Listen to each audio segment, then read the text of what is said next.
there's a big difference when you're an editorial person and you're kind of in charge or responsible. You do have different considerations, whether you're going after the Obama administration or you're going after the pharmaceutical company or an oil company or something like that.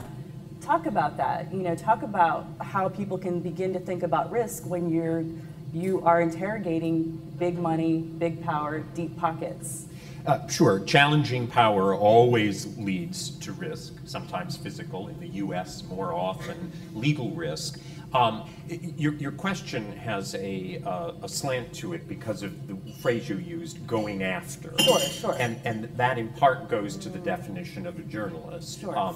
The agenda, the motive, is one of the things that I think can fairly distinguish between journalists and non-journalists, between journalistic filmmakers and non-journalistic filmmakers. It's perfect, in my view, perfectly consistent, and historically has been perfectly consistent with being a journalist and seeking to expose the truth about an institution, a powerful person, a corporation. Going after can have a different meaning. It can mean pursuing a personal agenda or an agenda on behalf of someone rather than independently trying to expose what is. In the materials you have, there's some discussion of a couple of cases where that was a critical legal issue. One of them involved my law firm's client, Joe Berlinger, and his film Crude.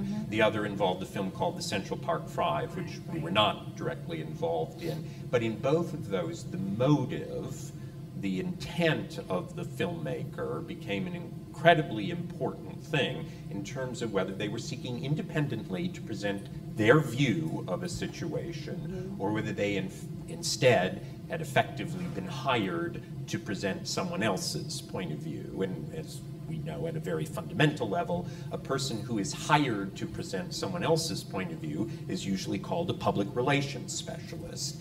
And in the US, the law treats those two different camps of, of people differently for legal reasons. So I've sort of worked my way around to the backside of your question there, I think. But it really does come down to a self-definitional thing. What is my goal? What is my purpose in doing this particular project? Am I intending to act as a journalist? If so, there are certain both ethical and legal canons that guide what I'm doing, but there are perfectly legitimate and perfectly important and impactful projects that aren't self-defined as journalism. And if that happens to be the case for a particular project, then a different set of ethical canons and a different set of ethical principles might apply. And sometimes a project that starts out as one of personal advocacy and not journalism may become journalism over time. That presents its own unique challenges, at least from the legal perspective, maybe from the ethical one as well. But I think always having a clear picture of what your purpose is, who you are, journalist, filmmaker, creator of entertainment, is critical to knowing what legal and ethical path to chart. Yeah, I was just going to add that I think that's really interesting. We see more than not, especially when we're doing corporate accountability reporting, anything in the corporate realm, that, whenever we hear from companies, it's always about what is your intent. So do you have malicious intent or not? And they're looking at your behavior along the way as a journalist to prove one way or the other, right? So that's one thing just to take into account, especially when you're doing corporate accountability reporting. Watch every single step. Be careful with how you talk, be careful with how you write things, and be as clean as you possibly can so that you don't have some sort of inadvertent attack on your own ethics, right? And we learn this time and time again, we're not perfect either. And as far as we're concerned, and the fairness thing is one of the biggest distinctions I felt after leaving ABC News and going to Frontline was there was not even a pretense of objectivity at Frontline, but there was the idea of fairness, right? So when I talk about reporting against yourself, what I'm talking about is being fair, right? If you want to report on a company or if you want to look at an issue that you think is really important, just make sure that as you're telling it, you're being as truthful as possible. But we certainly draw conclusions. And by that point, we do have a point of view when we've actually reported it. It's a reported point of view.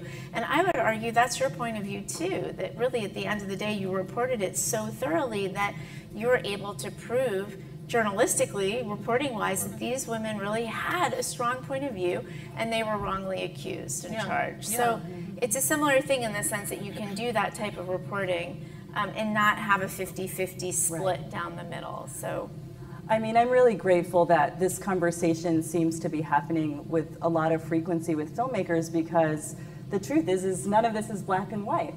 Absolutely not, right. When we first did this panel, we did it with Gary Bostwick, who's a First Amendment attorney in LA, and the first thing he said was, "It depends."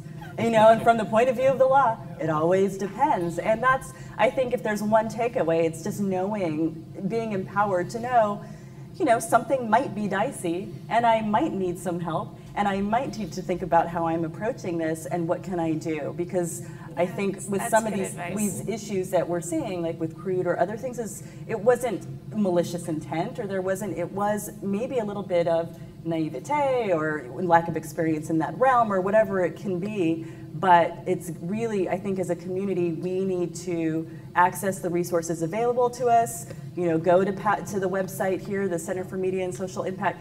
Look around, there are a lot of things available, and just get the help that you need so that you don't get into trouble, and that, you know, so your project doesn't fall apart.